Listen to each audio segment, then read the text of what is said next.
Good morning, all of you. Today we will study next topic energy. Okay. सो आज हम सबसे पहले जो नेक्स्ट टॉपिक स्टडी करेंगे वो एनर्जी स्टडी करेंगे। मैं सबसे पहले आपको ये बताना चाहता हूँ कि एनर्जी क्या होती है। Energy of a body is its capacity for doing work. जो भी काम करने की कैपेसिटी होती है, क्षमता होती है, उसको क्या बोला जाता है? एनर्जी बोला जाता है। इसका बड़ा सही से एग्जांपल मैं आपके सामने कंसिडर कर रहा हूँ। मान लिया कि आप खाना खाते हैं और कुछ दिन तक आप फिर खाना नहीं खाते हैं, मतलब फास्ट रखते हैं, तो ऑटोमेटिकली आपकी एनर्जी क्या हो जाएगी? कम हो जाएगी। तो एनर्जी क्या होती है? The energy of a body is its capacity for doing work. Energy जो होती है किसी बॉडी की, वो कैपेसिटी होती है, किसी कार्य करने की क्षमता को एनर्जी बोला जाता है। और इसको जो मेजर किया जाता है वो total amount of work that a body can do. जो टोटल अमाउंट ऑफ वर्क कोई बॉडी करती है उसको एनर्जी बोला जाता है। जो आपके पास जो इसकी यूनिट होती है same as that of work होती है, और ऐसा यूनिट ऑफ एनर्जी होती है जूल। ये आपको ध्यान में रखना है। और इसका जो डिमेंशन फार्मूला होता है वो आपके पास आता है एनर्जी का ml2t-2। जो डायमेंशन फार्मूला होता है एनर्जी का वो आपके पास आता है ml2t-2। ये एनर्जी का डायमेंशन फार्मूला होता है। अभी बड़ी सारी फॉर्म ऑफ एनर्जी आती हैं, जिसमें से मैं एक फॉर्म ऑफ एनर्जी आपके सामने कंसिडर करूँगा। वो मेरे पास फॉर्म ऑफ एनर्जी आती है, जैसे देखिए मेरे पास जो फॉर्म ऑफ एनर्जी आएगी, जैसे मैकेनिकल एनर्जी होगी, हीट एनर्जी होगी, लाइट एनर्जी होगी, साउंड एनर्जी होगी, इलेक्ट्रिकल एनर्जी होगी, ये सारी मैग्नेटिक एनर्जी होगी, केमिकल एनर्जी होगी, न्यूक्लियर एनर्जी होगी, ये सारी फॉर्म ऑफ क्या आती हैं? एनर्जी आती हैं। अभी देखिए इसमें जो टोटल जो मैकेनिकल एनर्जी होती है, वो मैकेनिकल एनर्जी जो होती है वो आपके पास होती है kinetic energy plus potential energy के बराबर होती है। तो आपको ये ध्यान में रखना है कि जो मैकेनिकल एनर्जी होती है वो kinetic energy plus potential energy का सम होता है। ठीक है। अभी नेक्स्ट मेरे पास कॉन्सेप्ट आता है काइनेटिक एनर्जी। अभी काइनेटिक एनर्जी जो है वो एनर्जी का ही टाइप है। एक काइनेटिक एनर्जी होती है, पोटेंशियल एनर्जी होती है, और बड़ी सारी एनर्जीज होती हैं। देखिए काइनेटिक एनर्जी क्या होती है कि जब कोई भी ऑब्जेक्ट आपके पास मोशन में होता है तो उसको बोला जाता है उसके पास कौन सी एनर्जी है? काइनेटिक एनर्जी है। जैसे जितने भी व्हीकल जो मूव करते हैं उनके पास जो एनर्जी होती है वो कौन सी एनर्जी होती है? काइनेटिक एनर्जी होती है। इसी तरह से आपके पास कोई फुटबॉल है, उसको यदि आप किक करते हैं तो उसके पास कौन सी एनर्जी आती है? काइनेटिक एनर्जी आती है।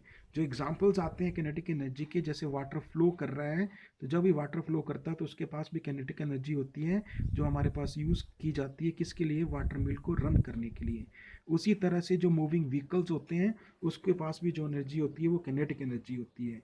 जैसे एयर जो होती है, एयर जो ब्लो करती है, विंड जो ब्लो करती है, उसके पास भी जो एनर्जी होती है वो किनेटिक एनर्जी होती है। और उसके पास किनेटिक एनर्जी होती है, और which is use to run the windmill. और वो किसका इसका यूज़ किया होता है? विंड मिल को रन करने के वो जो है वो हेल्प में ली जाती है। It is use to run the windmill को यूज़ में लाई जाती है। आपके पास नेक्स्ट आपके पास आता है moving hammer possess kinetic energy. जितने भी आपके पास हैमर होते हैं और हैमर से आप किसी चीज़ को तोड़ते हैं तो उसके पास जो एनर्जी होती है वो किनेटिक एनर्जी होती है, which is use to drive the nails in wood, जो यूज़ में लाई जाती है। यदि आपके पास कोई नेल है तो नेल को आप हिट करते हैं हैमर के थ्रू, तो उसके पास जो एनर्जी होती है वो आपके पास कौन सी एनर्जी आती है? काइनेटिक एनर्जी आती है। अभी हम एक एक्सप्रेशन निकालेंगे काइनेटिक एनर्जी का। अभी हम एक्सप्रेशन निकालेंगे काइनेटिक एनर्जी का। Expression for kinetic energy. तो एक्सप्रेशन फॉर जब हम काइनेटिक एनर्जी की बात करते हैं तो हमने एक ऑब्जेक्ट लिया जिसका मास m था, और जो ऑब्जेक्ट था वो इनिशियली रेस्ट पे था, और उसके पास कांस्टेंट फोर्स F थी जो उस बॉडी पे लग रही थी, और वो ऑब्जेक्ट था वो मूव करना स्टार्ट किया जिसके पास एक्सेलरेशन a थी। तो आपके पास कोई ये एक क्या आ गया? ये u आपके पास जो था ऑब्जेक्ट था रेस्ट था, उसके ऊपर फोर्स F लगी है, और ऑब्जेक्ट यहाँ पे पहुँच गया है, उसके पास वेलोसिटी v है, और फिर यहाँ से लेकर यहाँ तक उसका जो डिस्टेंस है वो s आ गया। अभी देखिए ये आपने यहाँ पे निकालना है किनेटिक एनर्जी का एक्सप्रेशन। आपके पास आपके पास जो एक्सप्रेशन आया वो आया F इज इक्वल टू, आपके पास जो एक्सप्रेशन आया वो F is equal to M A के बराबर आ गया। आपके पास जो इक्वेशन आ रही है वो V square minus U square is equal to 2s के बराबर आ गई। तो आपने यहाँ पे u की वैल्यू 0 पुट कर दी, तो आपके पास आ गया v² is equal to 2as। यहाँ से आपने क्या काम किया, यहाँ से आपने a की वैल्यू निकाली, तो a आपके पास हो गया b² अपॉन 2s के बराबर हो गया। ठीक है, अभी आपने क्या काम करना है, आपने यहाँ पे निकालनी है एनर्जी, और आपने हमेशा ध्यान में रखना है कि एनर्जी निकालने से पहले आपको वर्क डन निकालना ही पड़ेगा, और जो वर्क डन होता है वर्क डन निकालने से पहले आपको फोर्स निकालनी ही पड़ेगी। तो ए होता है b² अपॉन 2s। ठीक है, अब मैंने इसको बोला इक्वेशन नंबर 1 आ गई, और ये इक्वेशन नंबर आपके पास क्या आ गई, 2 आ गई। आपने क्या किया, आपने निकालना है वर्क डन। वर्क डन होता है फोर्स इंटू डिस्प्लेसमेंट। आपने एफ की वैल्यू पुट कर दी, m इंटू ए, न्यूटन सेकेंड लॉ से ये वैल्यू आई हुई है। फिर आपने s पुट कर दिया, a की वैल्यू आपके पास ऊपर है, ये वैल्यू आपने यहाँ पे पुट कर दी, तो आपके पास आया m into b² upon 2s into आपके पास s आ गया। s से s कैंसिल आउट हो गया, तो आपके पास इक्वेशन आ गई mb² अपॉन 2। तो ये आपके पास क्या आ गया, वर्क डन। अभी ये जो वर्क डन होता है वो हमारे पास हमेशा किसकी फॉर्म में होता है, एनर्जी में। तो आपके पास जो कैनेटिक एनर्जी आपके पास आ गई, वो आ गई mb² अपॉन 2 के बराबर आपके पास कैनेटिक एनर्जी आ गई। तो आपने ये ध्यान रखना है कि कैनेटिक एनर्जी आपके पास हमेशा किसके बराबर होती है, मास इंटू स्पीड का स्क्वायर, और वो होती है हाफ mb²।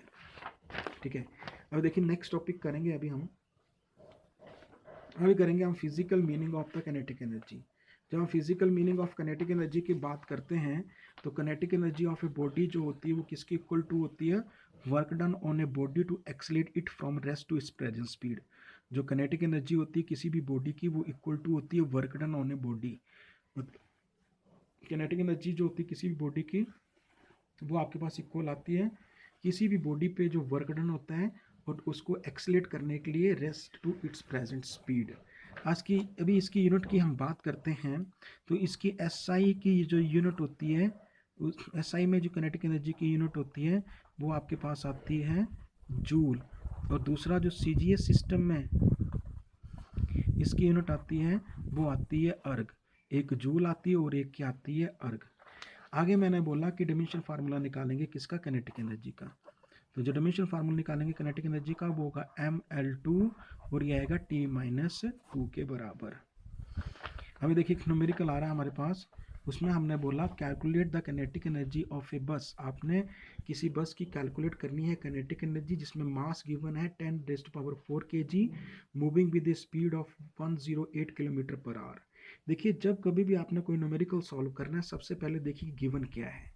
गिवन का यदि पता ना चले तो उसकी यूनिट देखिए, यूनिट से आपको पता चल पाएगा कि क्या गिवन है। तो kg जो होता है वो मास की यूनिट है, और किलोमीटर पर आवर जो स्पीड की यूनिट है।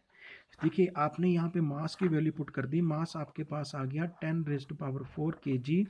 फिर आपके पास ये वेलोसिटी आपके पास आ गई 108 किलोमीटर पर आवर। आपने क्या काम करना है, जो ये मास है, मास को आपने लिखना है 10⁴ kg, और जो वेलोसिटी आपके पास आ रही है इसको किलोमीटर पर आवर को मीटर पर सेकंड में चेंज करना है। तो आपने ध्यान रखना है जब भी किलोमीटर पर आवर को मीटर पर सेकंड में चेंज करेंगे, तो 108 को आप 5/18 से डिवाइड करेंगे, तो आपके पास आएगा 30 मीटर पर सेकंड, ये वैल्यू आएगी आपके पास। ठीक है, अभी देखिए आपके पास जो कैनेटिक एनर्जी आती है वो आपके पास आती है हाफ mv²। तो आपके पास हाफ ऐसे आ गया, m की वैल्यू पुट कर दी 10⁴, v की वैल्यू आई 30 इंटू 30, इसको काट दिया आपने, काट के आपके पास वैल्यू आई 450 इंटू 10⁴। तो ये सारी वैल्यू कैलकुलेट करके आ गई 4.5 इंटू 10⁻6 जूल के बराबर आ गई। तो कैनेटिक एनर्जी आपके पास आ गई 4.5 10⁻6 जूल के बराबर, आपके पास ये वैल्यू आ गई। आगे आपके पास आता है इलेक्ट्रॉन वोल्ट। अभी इलेक्ट्रॉन वोल्ट क्या है, ये kinetic energy of electron is usually expressed in electron volt. जो कैनेटिक एनर्जी होती है इलेक्ट्रॉन की, वो हमेशा किस में एक्सप्रेस की जाती है, इलेक्ट्रॉन वोल्ट पे, और उसका जो सिंबल होता है वो EB होता है। डेफिनेशन में ये बोला गया कि जो भी एनर्जी एक्वायर्ड होती है इलेक्ट्रॉन के द्वारा, जब भी उसके ऊपर 1 वोल्ट का पोटेंशियल डिफरेंस जो होता है वो इम्प्लीमेंट होता है, उसको बोलते हैं 1 इलेक्ट्रॉन वोल्ट।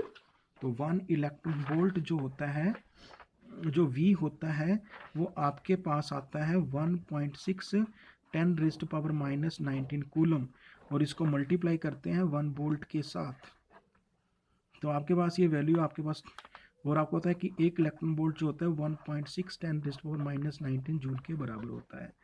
तो ये सारी वैल्यू कैलकुलेट करके आपके पास इलेक्ट्रॉन वोल्ट की वैल्यू 1.6 10⁻19 जूल के बराबर होती है।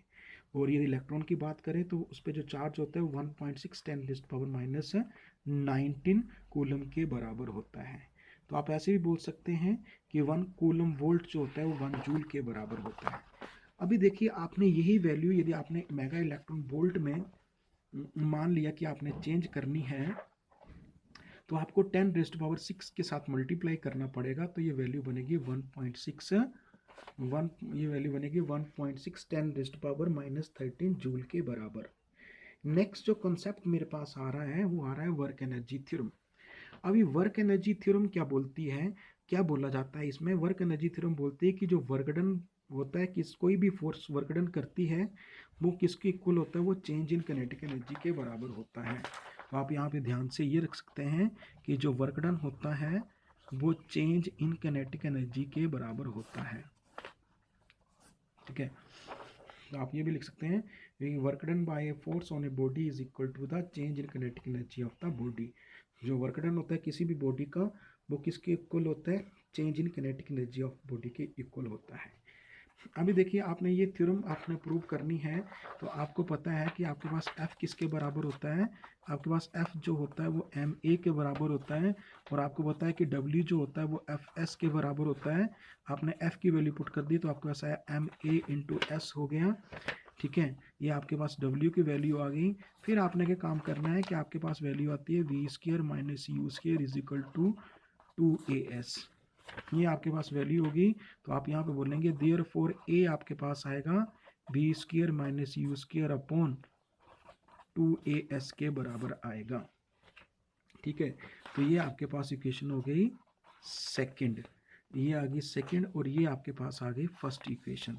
अभी आपको पता है कि आपने निकालना है यहाँ से वर्क डन, और वर्क डन आपके पास आता है m इंटू ए की वैल्यू पुट करेंगे v² minus u² upon 2as into S से एस चला गया, तो w आपके पास आ गया m into v² minus u² upon 2।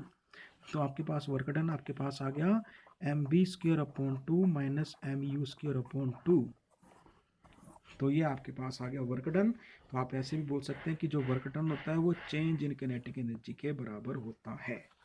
ठीक है, तो यदि वीडियो अच्छी लगेगी तो ज़्यादा से ज़्यादा शेयर करें। ठीक है, और चैनल को सब्सक्राइब करें। तब तक के लिए जय हिंद, धन्यवाद।